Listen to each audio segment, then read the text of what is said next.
Welcome back, everyone, to JLTV's Stand With Us. I'm Roz Rothstein, and today we are here with Edwin Black. And I'm very happy that we are, because you're going to learn a lot of new things about how you and I are financing the flames of terrorism in the Middle East against the state of Israel, which is really, and its people. So it's kind of very, very important.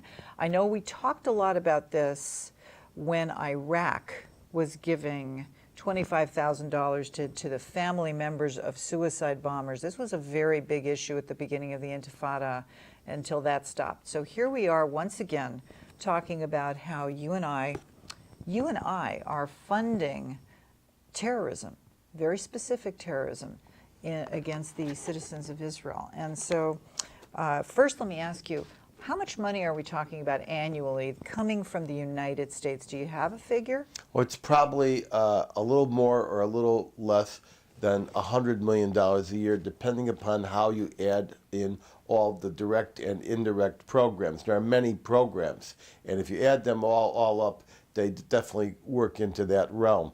Now, in addition to the direct financing by taxpayers of these specific terrorist acts. And by the way, there's an actual law in the Palestinian Authority called the Law of the Prisoner that regulates this this pay scale. And I've captured that law and the pay scale, which accelerates and goes higher by the number of people you kill in the book. There's a picture of it. But in addition to direct payment for terrorist acts, there's an entire culture of confrontation that American taxpayers are paying for through these tax-deductible organizations. Now let's take the New Israel Fund, which actually engages in some very positive and helpful activities in Israel. But in addition to helping battered women and ethnically diverse groups gain equality, the New Israel Fund is funding some 80 organizations which are engaged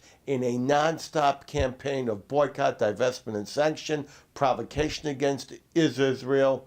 And the military men unanimously from high, low, and medium have told me that these organizations that are funded by the New Israel Fund are trying to destabilize the IDF, wipe away the Jewish identity from the Jewish state. And that affects taxpayers. That affects everyone listening to your show, because for every $1 million that the New Israel Fund or the Ford Foundation or the George Soros Open Society Foundations give out in grants, every taxpayer contributes $440,000, perhaps as much as $660,000 in compensating funds. We have to make up that money. So it isn't that the New Israel Fund and a bunch of millionaires can provide this money directly. We have to make up the funding. So there is some confusion sometimes about the New Israel Fund, because as you said, they also do some very good and important work. But I know people mean well, and much of their funding may be coming from people who have absolutely no idea about what the New Israel Fund is doing. And I know by now you've become quite an expert, and there's a lot about the New Israel Fund in the book. Tell us a little, break it down a little bit. Go from tell us about Adullah. Tell us a little bit about the NGOs, the 501c3s. Well, you're quite right, Roz.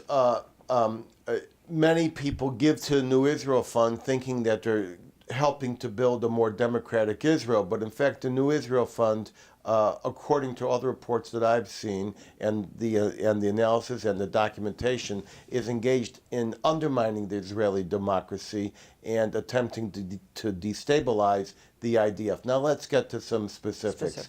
First of all, the New Israel Fund is inseparable from the establishment of the boycott, divestment, and sanctions movement that is commonly known as the BDS. They took hundreds of millions of dollars of your money, Roz, of my money, and they gave it to an organization called the Coalition of Women for Peace.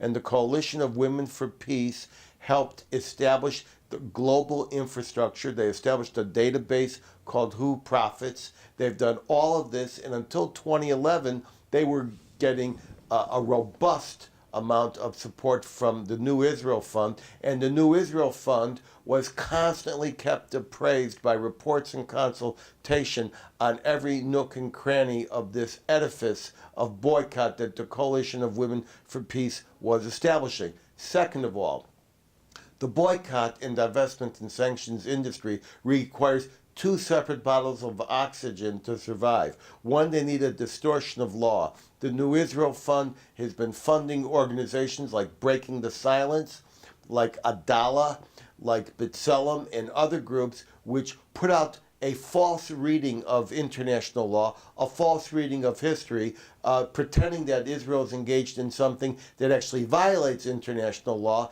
And when you ask anybody, what international law are you talking about, no one's got the answer. And when they do have an answer, it's a totally fabricated idea. So that you're talking about is very interesting, because when I'm sitting at a college and speakers who have come to speak against the state of Israel and its very existence often say, and Israel is in violation of international law. It's very interesting. They don't have anything to back it up. And if you ask them, they say, well, everybody knows that. Everybody knows that. Well, it's like you repeat a lie often enough. That was what Goebbels said, is if you repeat a lie often enough, it becomes truth. But if you repeat the truth often enough, you can defeat the lie. Uh-huh.